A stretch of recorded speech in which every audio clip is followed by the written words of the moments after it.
That's what he told you? Yes, ma'am.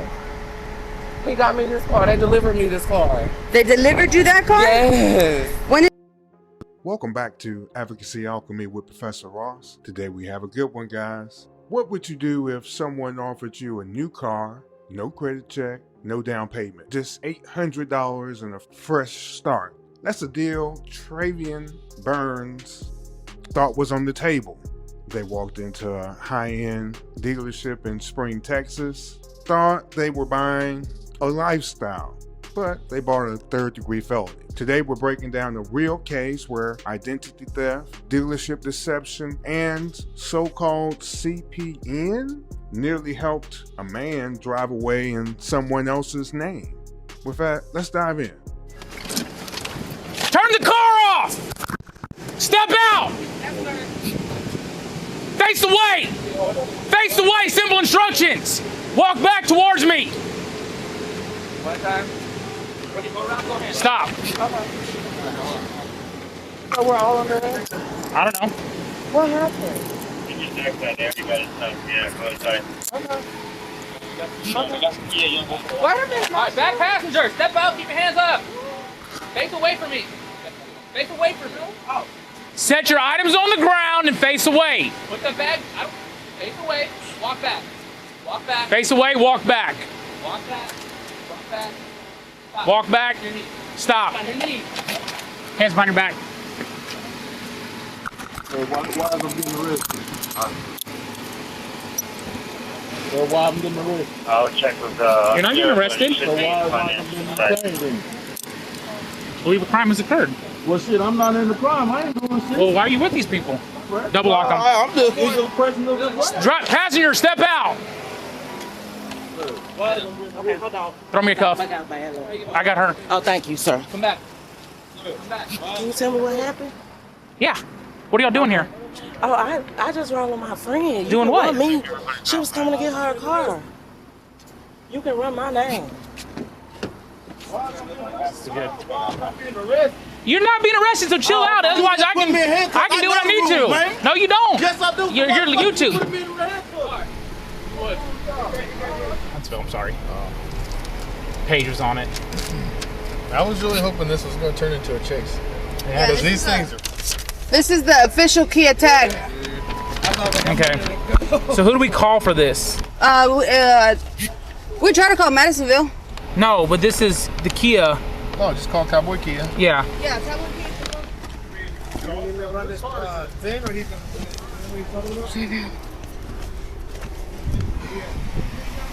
gonna run the thing? That's what he's doing? Yeah, because that plate has a different tag number on it. That's what I'm run this? Yeah, run this one.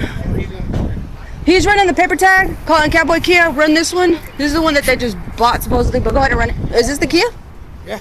Run it. Yeah, this is it. That Stinger. This is that new Oh, Stinger. yeah. It looks nice. Open that Snapchat. Okay. I saw your bag, okay? Yes. So you're Trevian Burns, right? Yes, ma'am. And who's the female with you? Torn off.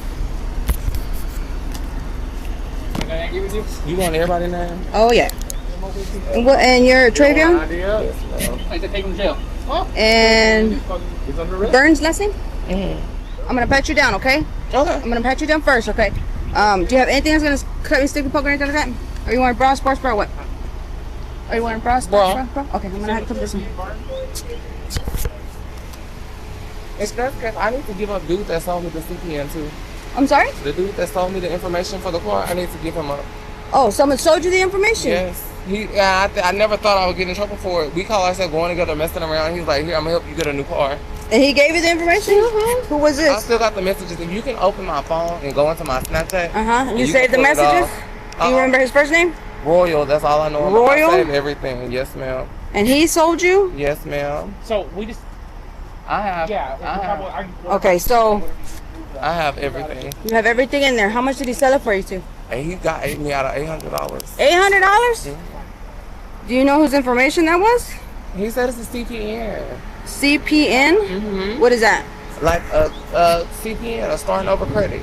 A starting over credit. Yes, I'm gonna be honest with you. That's what he told you. Yes, ma'am. He got me this car. They delivered me this car. They delivered you that car? Yes. When did they deliver that? Maybe about 2 weeks ago. Maybe about 2 weeks ago. 2 weeks ago. Yes, Okay. ma'am. All right. If you can open my phone, I'll show you the message. Okay. Hold on. I'm just gonna pat you down. Okay. You comfortable with me patting you down?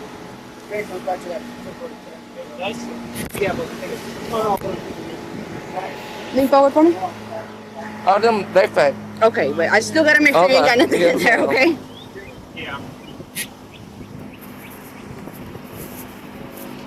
Well, I'll be able to call my mom now. Yeah. Have you been arrested before? You never been arrested? You never been handled or anything like that? No? Okay. So let's figure out how it's going. Okay. And who signed for the vehicle? He signed it electronically. So what information did you provide them? Here. He sent me everything. He sent me the information. We didn't put no money down, no nothing. What information did I provide them here? Yeah. Yeah, the same information he got me. Yes, ma'am. Okay, so on your phone, you're comfortable with showing me information and stuff like that? Okay, so I'm going to have you take a seat in here for me. I'm going to come back out with you. Are these your shoes? Go ahead and put those shoes on if you like, okay? I'm going to have you go ahead and take a seat right in here for me. No? Where? You got fine spot. You got spike in there. Oh, okay. Sit down.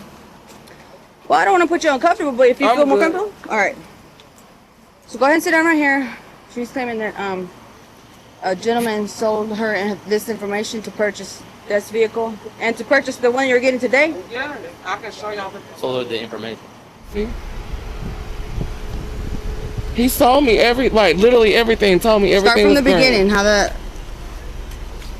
He was showing me a CPN 716. Okay. What is that? It ain't Nebraska? update. Yeah, that's everything. He put my information on it, and then this is the information he sold me. So that's the social security number he used and all that Yes. on the paperwork? Yes. Go ahead. Next one.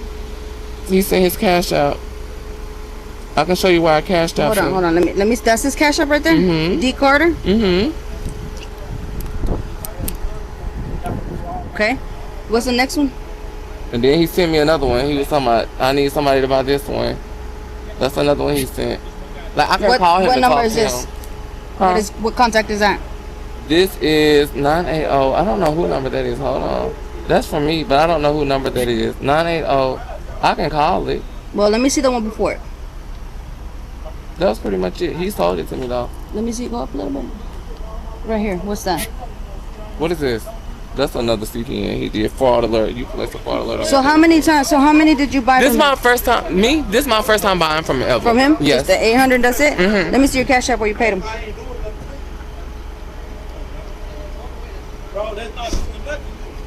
And he's steady talking shit. Oh my god. And who is he to y'all? You always turn that like that? I don't know. You don't know him? Yeah, I know him. We all from Huntsville area. Ryan. Hey, Ryan. Why can't I? Did he block me on Cash App? I don't know. Make sure they're locked. Make sure they got double lock. Yeah, I don't have a problem showing you nothing. Let me find it. He might have blocked me on Snapchat. I mean, on whatchamacallit. But I can call him and be like, hey, I got somebody. But you know that you have. But do you have screenshots of the sale the sale. or like receipts from when Hold on. you sent it? Oh no, I think I do. Damn, my foot.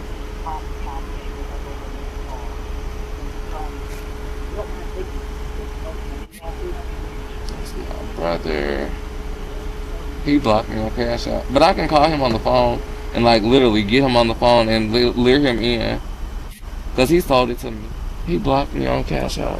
Okay. Well, let me get your phone from you. My brother calling me. Well, we can't talk to nobody right now. Okay. So I'm gonna hold on to your phone, okay? So go ahead and just take a seat right there, and I'll be right with you, okay? Okay. Just don't set it on. Push them, drive off. Yeah. Hi, this is Deputy Diaz.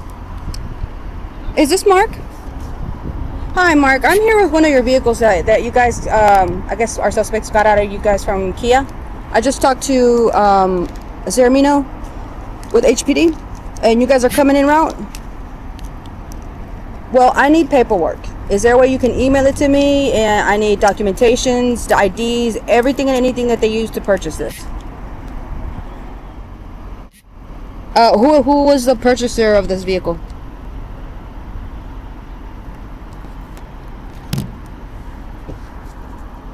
Tasha? Latasha? Did they provide you an ID or anything like that with that name and social? Okay. The dealership's coming to get it. take your ass inside. Well, I'm on the phone with the Cowboy Kia right now. Oh, because they got everything. They said they even talked to the lady in Arkansas. Oh, nice. Yeah. Because they did the same thing too. Use the same identification for Kia. And he's got his picture. He came here back in January, December trying to buy a car. So they put in his phone number. It brought up his old name. Smart. So Cowboy Kia's on the way. They're about to send me their documents and stuff like that. So all we got is charges on him, right? So far. Okay, do you want to start cutting other ones loose? If nobody. Ryan, make sure everyone's identified properly. Already properly identified. No guidance. No one's active. What? No one's active. No one's active. Everybody's cleared. Yep. Okay. So then we only have one right now that we got to confirm. Oh, yeah. I got you. Okay, I got you. I didn't even text you the link. Okay. Yeah. Okay, so you do know that you're under arrest right now, right? You are under arrest for using other person's credit to obtain. That's something you're gonna have to talk to the courts about it because you purchased someone else's credit. No, he did everything, and I can't. But you stated to me, you told me that you bought it for what, $800? Yes. Okay, so you already knew that you bought someone else's credit for $800. I thought it was I mean, I don't even know what that means. It's like a start of a fresh credit score. You can't start off with credit. I didn't know. Okay, well, unfortunately, you're gonna be under arrest for that. Okay, you're gonna go to jail tonight. They're gonna process you and everything like that. Okay. Will I get out of it? Hopefully, if it's not busy, yeah. Okay.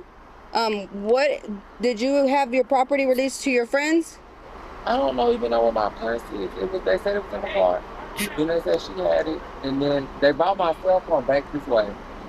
They brought it back to you? She's talking to her. They brought it back this way though. Okay. Let me make sure your stuff is in there, or where your stuff is. I don't know. That's gonna be up to the courts. Okay.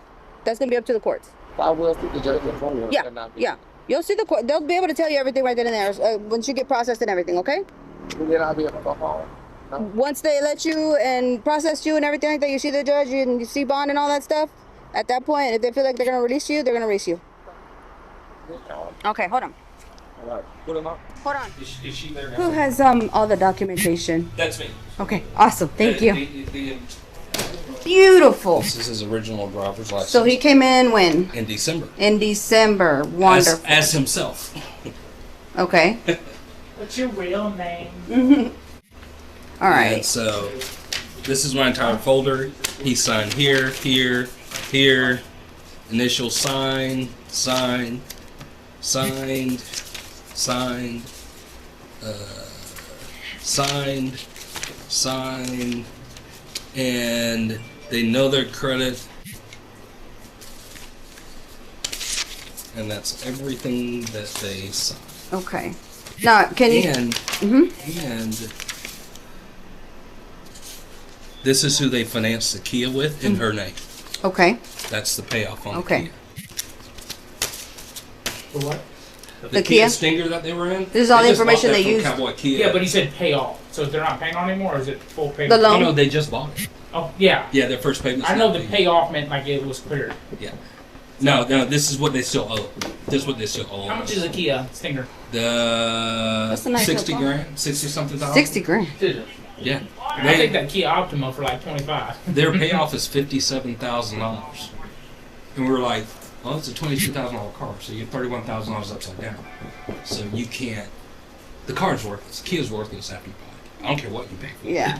No, I'm Well, saying anything they drops worth after you nothing. That's why I like them, because they're like cheap and you can run them in the Can I ground. take these You copies can with take all me? of this. Okay. This is for you. Those are all originals. So how Okay. much is a I Kia have Stinger copies. worth? No. 20-something grand. No, to buy, like, off the lot. 20 something? Maybe 30? Yeah. So how are they so far upside down? They owe 57. Yeah, but you said it's only The 30. car has an MSRP of 60. You can just depreciation. Okay, I understand depreciation. I thought because normally you can buy a brand new Kia Optima for like 20 something. Yep. So I'm like, wait, where did this? Do they really have like trade in something so that'd be 30,000 upside down already? Where's the driver's license they used today? They didn't use one. They didn't use one? That was the bone of contention. Uh-huh. They said, "Oh, I left my paper driver's license at the house," and so I said, "Well, you got to go to the house and get it." And this is before I even looked at the deal. Mm-hmm. They just asked. They were asking questions through the managers, and so finally the managers brought the deal to me, and I was like, "This is all fraud. And once I ran LexisNexis on her, I got her real phone number. She didn't answer, so I clicked her husband and I called him and he answered. Okay. And then I started talking to him about it. No, you did not. Okay, so That's a- this that's person, AI. this person has not been here, and this is not the person. That person is. This is the real person. But that's her actual driver's license number that's on there, and the lady knew everything. Every question I asked off this lady's credit, she knows everything about this lady. And so she knew enough, but what she didn't know was that that's her maiden name. And her new name is not. And the address they use, the reason it's reported is because they just bought a new house, and she lives at a different address that shows up on LexisNexis. What's up with their throat? Oh, I don't. I was just wondering what happened to the man's arm and it. That's what I was wondering. Man's. Yeah, because it's. I'm saying like there's something. Like, it's totally. So horrible. I have a full file on this because this is. I was working on this when they handed me this. Okay. This deal. So to work, if you're good with this, today we're gonna work out this one. Sure. Tomorrow or the next day, she'll set up an appointment with you. Come back and she'll take all your other ones. You good with that? So what I did once I got this, I went through and I actually went to the website and see if it was eligible for renewal. That's how I verified whether or not it's a real number. It is. And then it's actually the lady, and it came back to her. And I was like, so I called her. I was like, well, you got problems. And then so I emailed her the 2 phone calls that the lady was having with our sales department. So you have recorded phone calls Yes. of these two? Yes. Or, by all means, send them suckers to me. If you get packets together, she'll come out here and take. And if you get something like this again, please feel free to call either one of us. Okay. We'll set up on it and do the same shit because these are good charges. But if you give us a good heads up, like now, like today, and stay in communications, with me and with him, he's my sergeant, so we can always coordinate it and get with the right people. Go from there. I appreciate it. All right, thank you. Now, what you think about that case? This happened in Texas. Once again, that's in Spring, Texas. That's outside of Houston. I put some maps up to show these different locations and where they're at. If that helps, definitely tell me in the comments below. But let's jump into the law here. All right, so the Texas Penal Code, that's where we're looking at for this charge. There's one major charge here. I also have the documents available as the top comment. All right, so Section 32.32, a false statement to obtain property or credit. Now, this is a crime to intentionally or knowingly make a materially false or misleading statement in order to obtain credit or to obtain property, a car, or to get the credit to get the car. Both can be charged under this offense.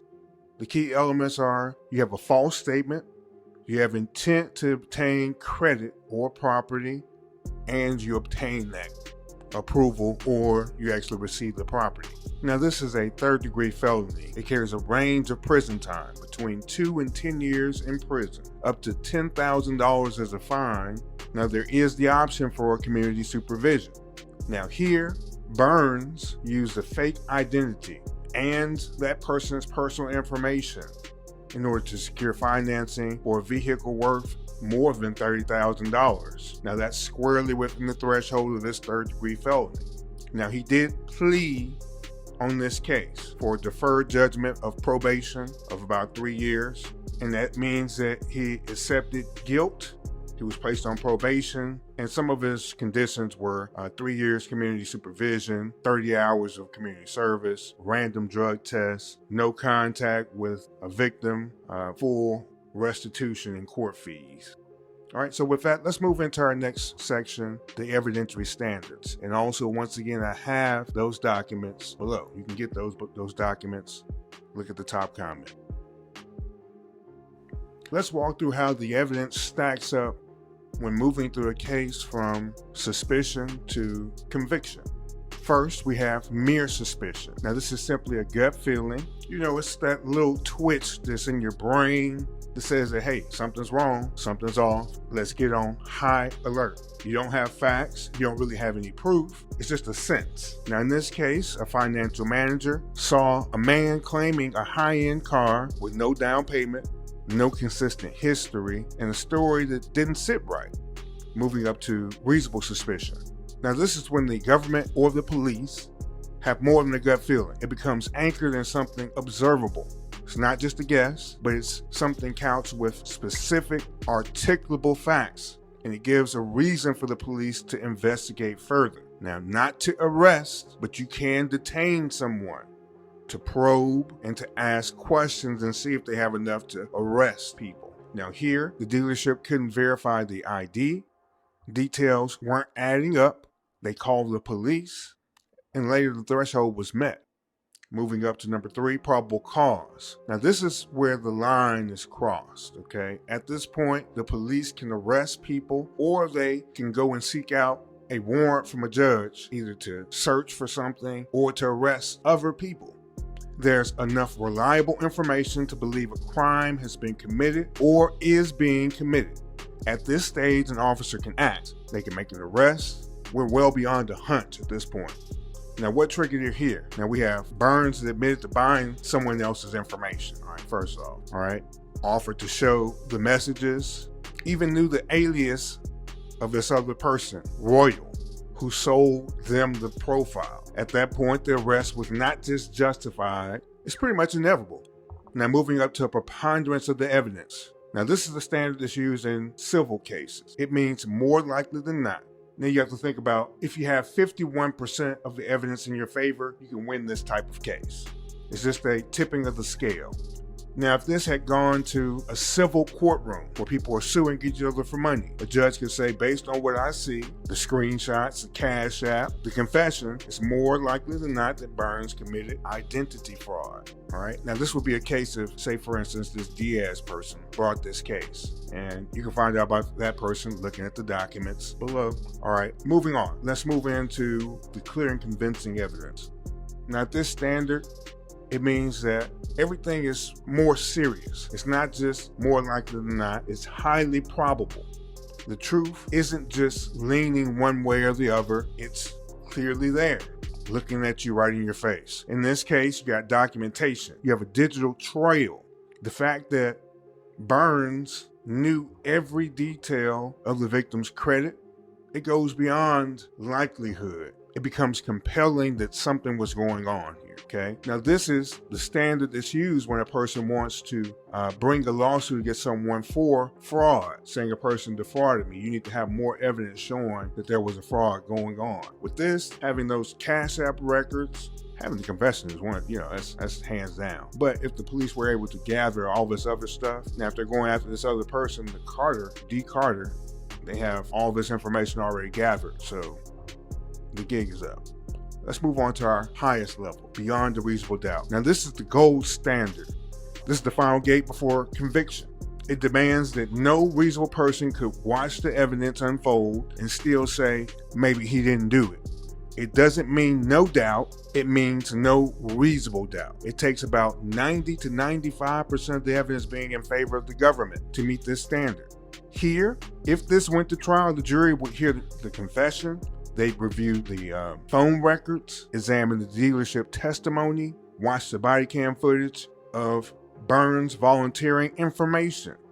The question seems like it would be simple.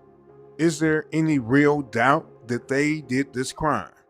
Every encounter with the law flows through these stages. Understanding them isn't just for lawyers, it's for you.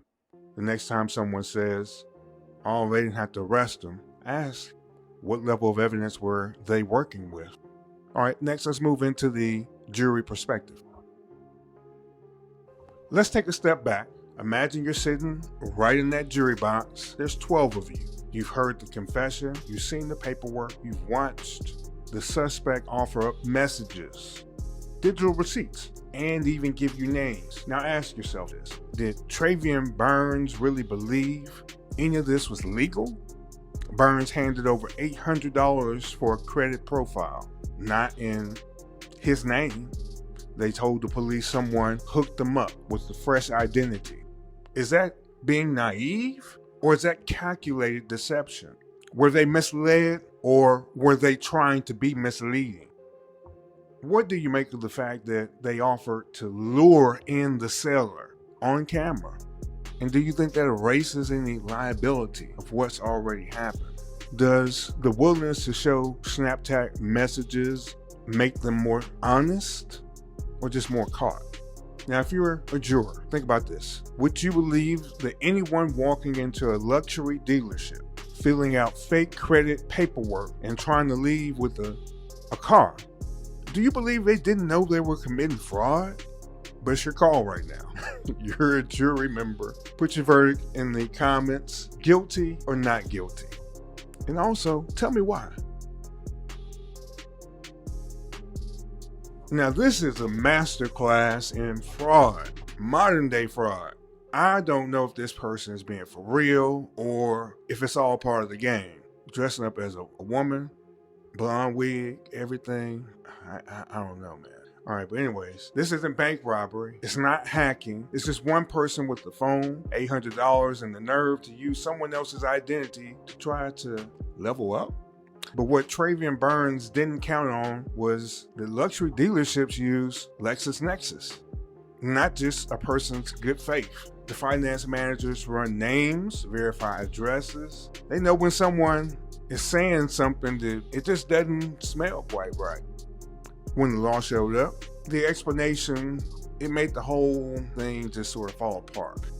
This wasn't a mistake, it was a strategy. The strategy just simply failed. Today's lesson, there's no shortcuts to going legit. A CPN isn't a clean slate. It sounded more like a criminal case waiting to happen. All right, comments. I need your comments below. Do you think that they deserve jail or just probation? Like the video if you learned something new. Subscribe. We're here daily giving lectures. Remember, this is Advocacy Alchemy. I am Professor Ross. I'll see you tomorrow. Be safe out there. Have a good day. Yes. Make sure you subscribe to Advocacy Alchemy and come back tomorrow at 8:45.